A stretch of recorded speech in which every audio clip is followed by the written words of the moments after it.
बड़े स्मार्ट तरीके से जनरल चौहान जो है वो गलतियों का मान भी रहे हैं और इसका बर्डन भी आगे शिफ्ट कर रहे हैं। टेररिज्म वो खुद कर रहा है और लेजिटिमेट कश्मीर की जो एफर्ट है उसको टेररिज्म से मिला के इसी के गाब में अपने पॉलिटिकल अजाइम मुकम्मल करना चाहता है। विक्ट्री बहुत अच्छी हुई, आपने सरप्राइज किया। जो वॉच डॉग था ये स्ट्रे डॉग निकला। International community got shock. हम बात करेंगे पाक भारत कशीदगी के हवाले से, जिससे मुतालिक हम आपको ये बताएं तो बिलाखिर भारतीय फौज ने पाकिस्तान के हाथों तैयारों की तबाही का एतराफ कर ही लिया। Indian chief of defence staff general Anil Chauhan ने हकीकत को तस्लीम करते हुए इस बात पर गौर करना होगा, ये कहा कि पाकिस्तान के साथ झड़पों में भारत के तैयारे क्यों तबाह हुए। हमने झड़पों के अंदर तकनीकी गलतियां की जिनका इदराक है, इस बात को उन्होंने तस्लीम किया, उसका एतराफ किया क्योंकि उन्हें करना पड़ा, क्योंकि इंटरनेशनल मीडिया और तमाम ही जो मुबस्सिर थे वो इस बात का बारहा ऐलान भी कर रहे थे, बता भी रहे थे। तो भारतीय चीफ ऑफ डिफेंस के एतराफ पर भारतीय मीडिया की मोदी सरकार और भारतीय फौज पर शदीद तनकीद का सिलसिला जारी है। भारतीय चीफ ऑफ डिफेंस स्टाफ और एयर चीफ से इस्तीफे के मुतालबात किए जा रहे हैं और सिंगापुर में जारी शंग्रीला डायलॉग में chairman joint chiefs of staff committee general Sahir Shamshad Mirza ने भी धुआंधार गुफ्तगू की और भारत की इश्तियाल अंगेजियों और जारहाना अज़ाइम को दुनिया के सामने बेनकाब कर दिया। और साथ ही साथ आपको बताते हैं कि जनरल साहिर शमशाद ने खबरदार किया है कि जनूबी एशिया में जंग के इम्कानात बढ़ गए हैं। पाक भारत तनाज़ात कभी भी बेकाबू हो सकते हैं। जनूबी एशिया में न्यूक्लियर तसादुम का खतरा मौजूद है। पाकिस्तान को पानी को रोकने या मोड़ने की कोशिश जंगी इकदाम समझा जाएगा। ताहम चीनी स्कॉलर विक्टर गाओ ने भारत को खुली वार्निंग दे दी है कि भारत पानी को पाकिस्तान के खिलाफ हथियार बनाने की गलती ना करे। जंगी जुनून में मुब्तला भारत के खिलाफ आलमी सतह पर मुकदमा पेश करने के लिए बिलावल भुट्टो की क़यादत में सिफारती मिशन अमरीका पहुंच चुका है। ये वफ्द आज न्यूयॉर्क में अक़वाम मुत्तहिदा सेक्रेटरी जनरल, सलामती कौंसिल और जनरल असम्बली के अरकान समेत अहम मुलाकातें करने जा रहा है, जिसमें खित्ते की सूरत हाल से आगाह किया जाएगा। वफ्द 3 जून को वाशिंगटन पहुंचेगा, 6 जून तक वहां क़याम करेगा। भारत में मोदी की दिफाई और सिफारती नाकामियों पर कई सवालात उठ रहे हैं। कांग्रेस के सीनियर रहनुमा पवन खेरा ने कहा है पाकिस्तान आलमी सतह पर कामयाबियां समेट रहा है और मोदी की खारजा पॉलिसी है कहां। चीन और रूस पाकिस्तान के साथ खड़े हैं और अमेरिका भी भारत को ही धमका रहा है। कुवैत, ईरान और दीगर गल्फ ममालिक भी पाकिस्तान के साथ मुआहदे तय कर रहे हैं। इसी तमाम तर सूरत हाल पर बात कर लेते हैं। हमें ज्वाइन किया दिफाई तज्जियाकार जनरल रिटायर्ड अहिद महमूद साहब ने। जाहिद साहब, good morning and welcome to सुनो पाकिस्तान। बिलाखिर भारतीय चीफ ऑफ डिफेंस स्टाफ का पाकिस्तान के हाथों तैयारों की तबाही का एतराफ सामने आ चुका है। आप इसे कितनी बड़ी डेवलपमेंट समझते हैं? क्या यह एतराफ भारत की अंदरूनी दिफाई नाकामियों की अक्कासी करता है या फिर यह सब आलमी दबाव के तहत किया गया या करना पड़ा? जी बिस्मिल्लाहिर्रहमानिर्रहीम। Uzair, Najaf, good morning and अस्सलाम वालेकुम and wishing you a god speed for the next week. जी देखिए, भारत के सीडीएस का जो चौहान का साहब का बयान आया है वो ऑफ कोर्स उनके इसके डायनामिक्स हैं जी, कुछ डायनामिक्स है और अल्हम्दुलिल्लाह ये डायनामिक्स इनके लिए क्रिएट किया पाकिस्तान ने जी। इतनी बड़ी हजीमत, इतना बड़ा एम्बेरसमेंट। आपको याद होगा कि हम शुरू से एक ही चीज़ कर रहे हैं कि पाकिस्तान ने जो पहले इनिशियल 30 to 40 मिनट्स है उसमें स्ट्रेटेजिक एम्बेरसमेंट की है जी और बड़े स्मार्ट तरीके से जनरल चौहान जो है वो गलतियों का मान भी रहे हैं और इसका बर्डन भी आगे शिफ्ट कर रहे हैं जी। वो कह रहे हैं जी ये टेक्निकल गलतियां हमसे हुई हैं, टेक्निकल मिस्टेक्स। पहली बात तो ये है कि सीडीएस है, इज अ 4-स्टार जनरल, उनको पता होना चाहिए कि टेक्निकली आपने स्ट्रेटेजिक ब्लंडर्स किए हैं। स्ट्रेटेजिक ब्लंडर्स जो नेशंस को भारी पड़ते हैं, जो नेशंस के ऊपर इम्पैक्ट आते हैं। टेक्निकल मिस्टेक्स कह के आप इनको जूनियर लेवल्स पे या पायलट्स के ऊपर या अपने brigade commanders and colonels and lieutenant colonels और उनके ऊपर मत डालें। These are strategic blunders. देखिए, हम पहले दिन से यही चीज मैं कह रहा हूँ कि उनकी जो मिलिट्री थी they were never into this operation. उसकी वजह क्या है उज़ैर?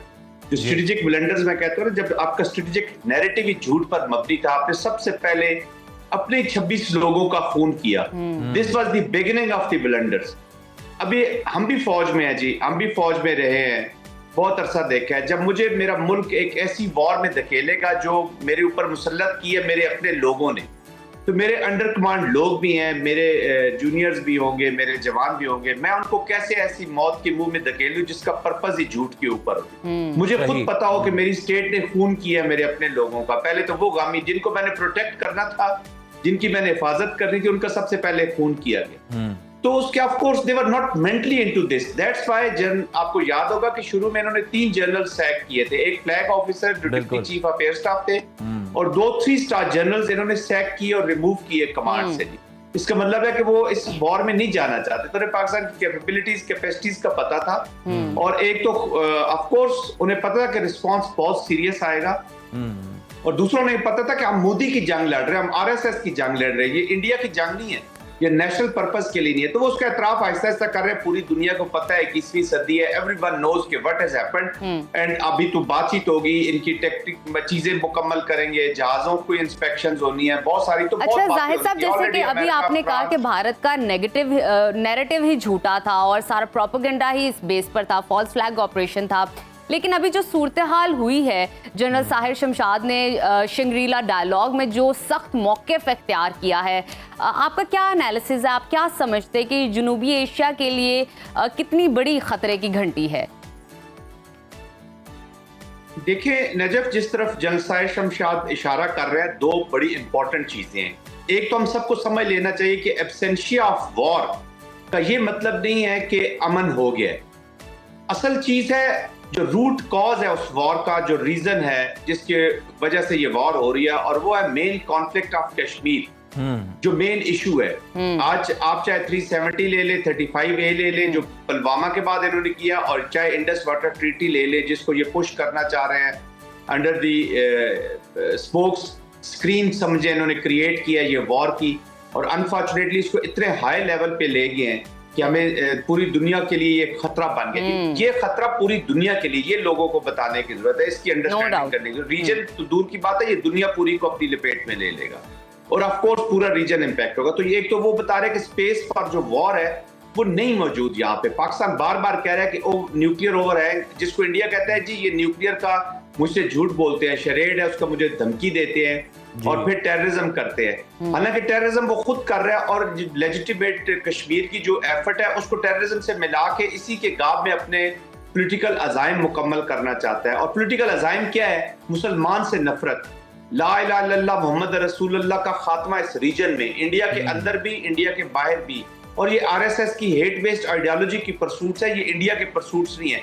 वो कॉन्फ्लिक्ट क्रिएट करके अपनी हिंदुत्वा, इसीलिए तो उनके आपने देखा होगा कि जनरल द्विवेदी जो चीफ ऑफ आर्मी स्टाफ है, वो जोगिंदर के पास गए हुए थे, जो उनके एक रिलीजियस लीडर है, ब्लाइंड रिलीजियस लीडर। आपने पिछले दिनों वो तस्वीर देखी होगी। अब वो कहते हैं जैसे हनुमान को और लंका का जो जिस तरीके से लाए थे, अभी तुमने ऑक्युपाइड कश्मीर लेके जाना है। तो इसके देखे ना, हिंदुत्वा का एलिमेंट उनकी मिलिट्री में आ गया। उनकी मिलिट्री अभी आरएसएस की तरफ देखती है। सीनियर ऑफिसर्स जो उनके ब्रिगेडियर एडवा, वो अपनी जो प्रोफेशनल प्रोग्रेशन है वो आरएसएस के लोगों से मिलाप के जरिए करना चाह रहे हैं। कोई प्रोफेशनलिज्म से वो ऊपर नहीं जाना चाहते, या इंडिया के ऑब्जेक्टिव्स नहीं करना चाहते। तो एक तो जनरल साहिर ये कह रहे हैं कि आपने जो न्यूक्लियर वॉर है उसकी स्पेस, जो थ्रेशोल्ड है पाकिस्तान का, उसको आप कम कर रहे हैं। जिस तरीके से आप मिसाइल्स पे या हायर अपर एस्केलेशन लेडर पे एकदम जंग को लेकर गए, तो उस स्पेस को आप कम कर रहे हैं, पाकिस्तान को पुश कर रहे हैं। और दूसरा, जैसे मैंने बताया कि वो कहते हैं जब तक रूट कॉज नहीं होगा उसको हम एड्रेस नहीं कर पाएंगे। तो दुनिया बिल्कुल सर, रूट कॉज जो है कश्मीर के मामले पर जो है बात करनी होगी भारत को, उसका कोई मसला हल होगा तो फिर ही मामला आगे चल सकेंगे दीगर भी। सर हम सिफारती वफ्द की बात कर लेते हैं। पाकिस्तान के बिलावल भुट्टो की क़यादत में सिफारती वफ्द इस वक्त हम देख रहे हैं कि अमेरिका पहुंच चुका है। भारतीय प्रोपेगेंडे के खिलाफ पाकिस्तान के ये सिफारती मिशन किस हद तक मौसर साबित हो सकता है, और कामयाबी के क्या इम्कानात हैं, और कामयाबी के हुसूल के लिए क्या कोशिशें काविशें दरकार हैं आपके नज़दीक? ये उज़ैर, अल्हम्दुलिल्लाह जब पाकिस्तान ने अपना मिलिट्री ऑपरेशन कंप्लीट किया इन 4 डेज, तो उन्होंने इतना जबरदस्त नोशन ऑफ विक्ट्री होता है जब आप जंग जीतते हैं, तो उसके बाद आप किस तरह का पॉलिटिकल या सोशल डिप्लोमेटिक डायलॉग के लिए कैसी एनवायरनमेंट आप लिख के देते हैं। जी, नोशन ऑफ विक्ट्री इतना जबरदस्त लिखा है कि उसमें मिलिट्री कामयाबी तो हुई है, लेकिन उसके साथ साथ ये जो डिप्लोमेटिक माहौल या जो इंटरनेशनल कम्युनिटी आपकी तरफ देख रही थी, वो उसको ऑलरेडी एक माहौल बना हुआ था जी। अच्छा, उसकी 2 वजूहत है। एक तो विक्ट्री बहुत अच्छी हुई, आपने सरप्राइज किया पूरी दुनिया को सरप्राइज कर दिया। आप देख ले जेडी वैंस जो है वो जंग शुरू होने से कुछ लम्हे पहले यही कह रहे थे कि जी ये उन ममालिक अपना मामला है, हम उसमें इतना किसी हद से ज्यादा नहीं जा सकते। और 24 आवर्स के बाद जब उनके ये जो वॉच डॉग है जो यहाँ पर उनको मिला हुआ था इंडो पैसिफिक स्ट्रेटेजी में, उस वॉच डॉग के ऊपर से ना वो आपने कभी कभी देखा होगा, उज़ैर पता नहीं आपने जेलम की तरफ सफर किया होगा, खारिया के पास एक रेलवे क्रॉसिंग हुए थे तो वहां पे हम छोटे छोटे होते थे तो कुछ लोग वो डॉग्स बेच रहे होते थे, तो उनको वो गम्स वगैरह लगा के उनके कान खड़े करके तो उनको बड़ा पिटिगरी डॉग, हालांकि होते स्ट्रे डॉग थे, तो वो जब आप घर जाके उनको आप नहलाते थे तो वो उनके कान गिर जाते थे और अपनी असल शक्ल उनकी बैठ, तो ये जो वॉच डॉग था ये स्ट्रे डॉग निकला जी। International community got shocked, specially वो लोग जिनके लिए ये काम कर रहे थे जी।